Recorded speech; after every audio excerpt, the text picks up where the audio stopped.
Set Me Free is pretty good. That's it. That's the review. Video over.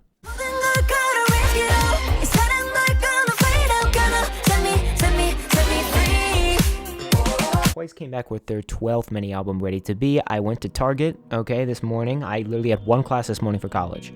I listened to this album on the way there, on the way back, went to Target, got 3 copies of the album. I got this, chewy one that's it's almost like a normal CD, but it's got her face on it. It was the only one left there, and I felt really bad, so I also got it too. But I got 3 copies, technically. That's too much. I like collecting Twice because unlike other companies, they throw so many different photo cards in their albums. There's a baseline of 5. That's worth my money right there. Straight up. Y'all need to start doing what JYP does with a lot of their artists in giving, a good amount of photo cards with their albums. Because, why am I buying an album for $40 if I'm going to get one? Besides, some of these things go for $300. Some of these photo cards are crazy.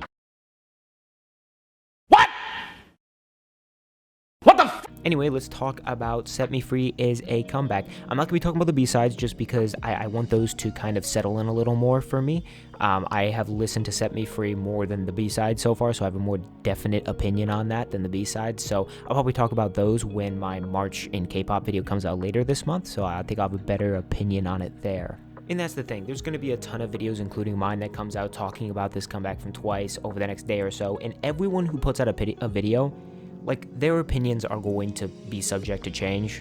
It's been literally 13 hours since they dropped this, so this is pretty, newly formed opinions, right? So I want to talk about this song, how it's been promoted, and how I think Twice has been promoting themselves in the West recently, because if it's one thing I've noticed, it's that it seems like JYP and Twice have kind of caught on that their Western audience is way bigger than even they thought it was. Here's the thing. They've already made 2 all-English singles, being Moonlight Sunrise, The Feels, right? And they both charted very well over here, and a lot of people paid attention, but the problem is that Twice has yet to become a real household name in the United States, specifically. It's where I live, so I have the best view.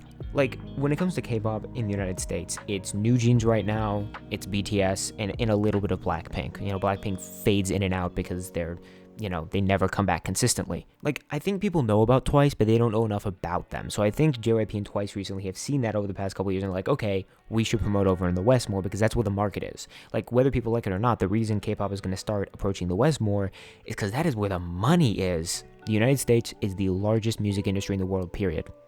Bar none, there's no one even close. So while some K-pop fans kind of hate how some groups have started kind of approaching the West and dictating comebacks and music based off how, people in the West like music and United States pop music and stuff like that, I think it's necessary for the genre to grow, and that's what a lot of fans have wanted, is the genre to grow, become household names, and, I think some people have been a bit abrasive with it, but Set Me Free is definitely a song that they had in mind when promoting over in the West, because it's more of a mature song, it has a good amount of English in it, and it's got city pop, and if it's one thing the United States secretly loves, it's city pop. We love city pop here. We don't get enough of it. Set Me Free is not what I would consider to be straight city pop, though. I thought that they were going to go more into that genre than they actually did, and I'm a little disappointed because I was really hoping it would sound very city pop, and there's elements in this song, right? But it's not 100% that, and I was hoping I was going to hear more. It doesn't mean I don't like the song. The song is completely fine.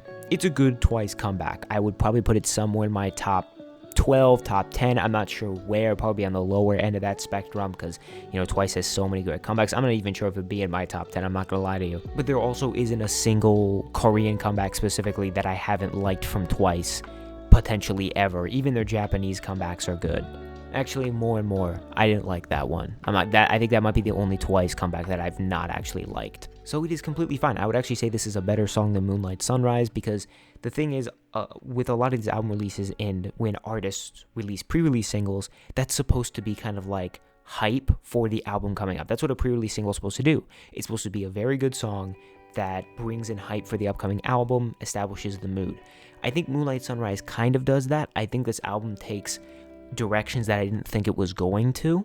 This album doesn't have as defined as a concept as I think it wants to have, but that doesn't mean any of the songs are bad. It's just there's a real lack of cohesion between some of the sounds.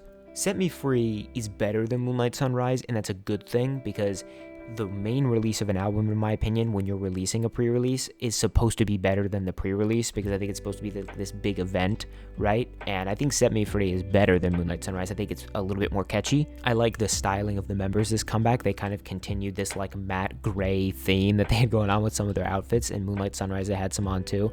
And I like it. I think it fits them really well. I don't think there's a single member here that is styled poorly. I think they all look really great. I would specifically say that Mina and Jiho are bias wrecking me this comeback. Neither of them are part of my bias line. I don't have a bias for Twice, like who can actually have like one bias. I have like Nayeon and Sana and Momo are like my bias line, right? That's my bias line. But I will say that Mina has been like wrecking me pretty hard recently. I'm not gonna lie. Like these two comebacks, she's been great. I also think the music video is really cool. There's a lot of like really interesting transitions with a lot of the members like appearing on screen to different portions. Like I know there's a moment where like Sana kind of like wipes on a screen during the chorus, which is like really cool. And they do a similar thing with Diane later. I like the fake out at the end where like it actually got me for a sec because I was listening to this at like 7 o'clock in the morning. I saw the ending. I'm like, is that really how they're going to end the song? And then, you know, I woke up and I'm like, there's no way they're going to end the song like that. And then they kept going and I wasn't really that surprised, but at least it got me for half a second, right? So it worked a little bit. But I think what I was talking a little bit about earlier is that they have really kind of chose to promote this, I think, more towards the West instead of domestically. Like they have a really large domestic fandom and I'm sure this is going to do very well on the charts there.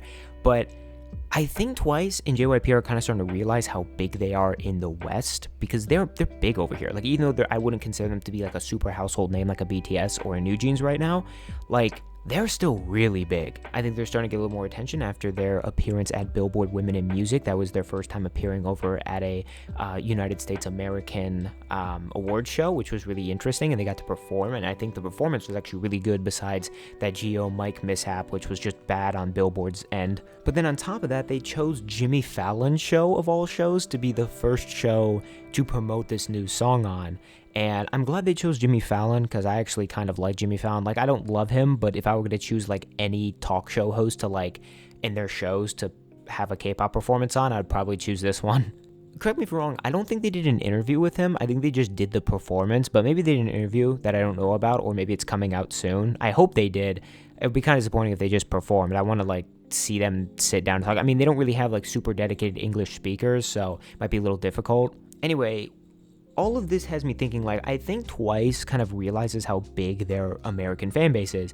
The United States fan base is very large, very passionate, and I would argue they're just as large as South Korea's fan base. I know you're like, Rob, that's crazy. Like, how could they be that large? You're forgetting that the United States is like 15 times the size of South Korea. People across the country know who Twice are. We have a lot of fans over here, and people have been demanding for Twice to come over to the West more. And I think they're starting to realize, like, okay, we're actually, like, really popular over here. We should probably start promoting over here more. The tours that they've scheduled over here, like, with some of the stadiums, they're selling out stadiums now. And they've got, like, SoFi Stadium booked. That's a massive place. That's where the Los Angeles Rams play football. It's huge. And I know some people don't like it when K-pop artists promote in the West for various reasons, but I think it's a good thing. It brings more fans and attention to your group, and, you know, there's K-pop fans out there who have always wanted K-pop to become more normalized in the West, more household, and then those same K-pop fans complain when, you know, K-pop artists actually come over here, perform, and, like, go on talk shows and stuff, and then they complain. It's so hypocritical. I don't know why people do that. Anyway, this is a pretty quick rant-style video. I just want to get this out there, mainly to get content out to you guys because I'm working on a video right now. It's going to be pretty lengthy, so I just wanted to get something out there that you guys can watch in the meantime. My spring break is this upcoming week, so I will have plenty of time to work on that and some other things as well, and some other videos. So yeah, hopefully you guys enjoyed. I think that this comeback is pretty good. Again, I bought 3 albums. I haven't opened them yet. I have to wait for my sister to get home. She wants to open them with me, but I can't wait, and I hope I get everyone, because, you know, I could literally get every member in the group in these 2 albums, because that's how many photo cards they have. So hopefully that happens. Anyway, stay healthy. I'll see you guys in the next video.